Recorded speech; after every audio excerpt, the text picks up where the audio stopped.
We're looking at World War II. And in a lot of ways, World War II actually starts in East Asia.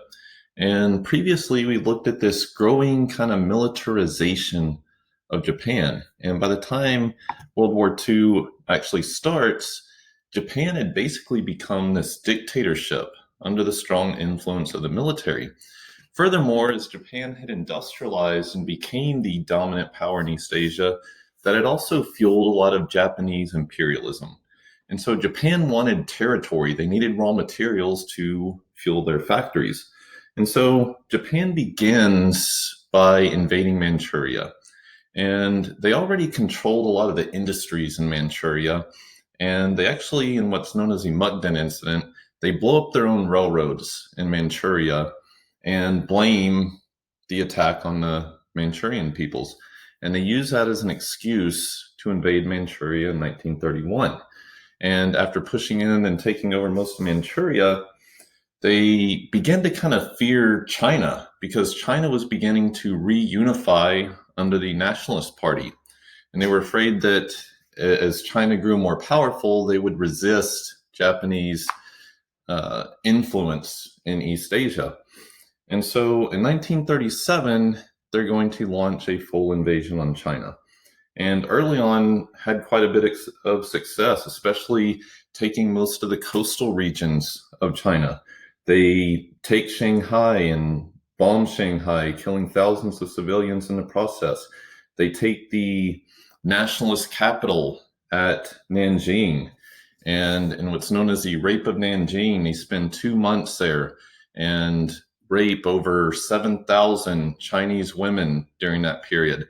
Over 400,000 men and women were used for machine gun practice and bayonet practice in China. And so, with the Japanese invasion of China, China was in the midst of a civil war between the communists and the nationalists still. And so, they're able to kind of set those differences aside, at least set the war aside for a period of time, and try to form this united front against the Japanese. Ultimately, they didn't really work that well together, but they were able to at least kind of hold down the Japanese troops.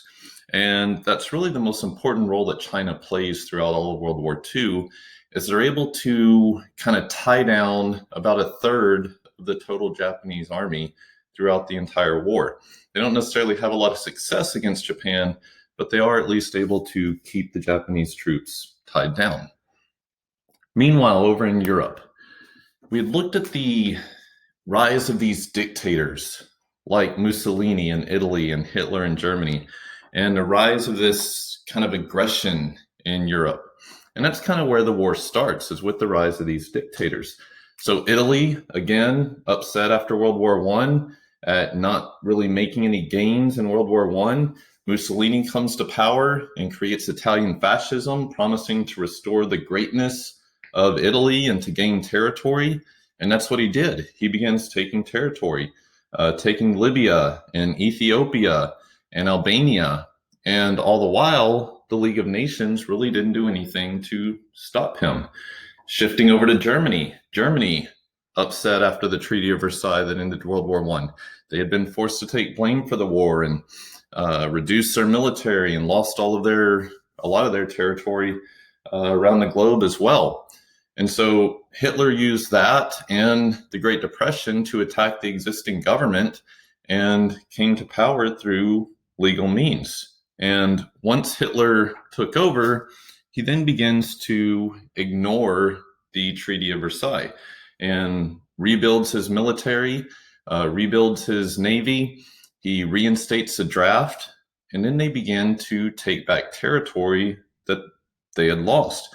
And so they begin small, taking territory in the Rhineland and basically annexing Austria. And as he begins to take this territory, Britain and France really didn't do anything to stop him. They were doing everything they could to try to avoid another major conflict. And so what they were trying to rely on is a policy called appeasement, where they kept giving in to Hitler's demands, hoping to avoid war. But in reality, all that did was kind of fueled Hitler even more. When he saw that Britain and France, and to an extent the United States, were kind of staying out of it, it kind of gave him control to pursue his interest in Europe. And so the Munich Conference was supposed to be peace for our time. In fact, Britain and France come out of it feeling that they had avoided war and negotiated peace with Hitler. And all it really was another example of this appeasement. They allowed Hitler to take more territory if he promised not to make any more gains. Well, Hitler agrees to it, but then within a year violates the Munich Conference and seizes most of Czechoslovakia. And again, Britain and France continued to try to rely on this policy of appeasement. They kept giving in to Hitler's demands. And so in the midst of all this, Russia is going to shock the rest of the world when they agreed to a non-aggression pact in 1939 with Germany, one of their biggest enemies.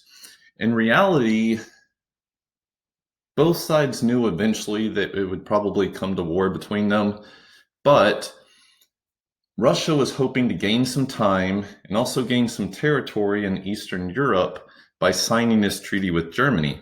And for Germany, it kind of freed them up to pursue their interest in Europe without fear of pulling Russia into war.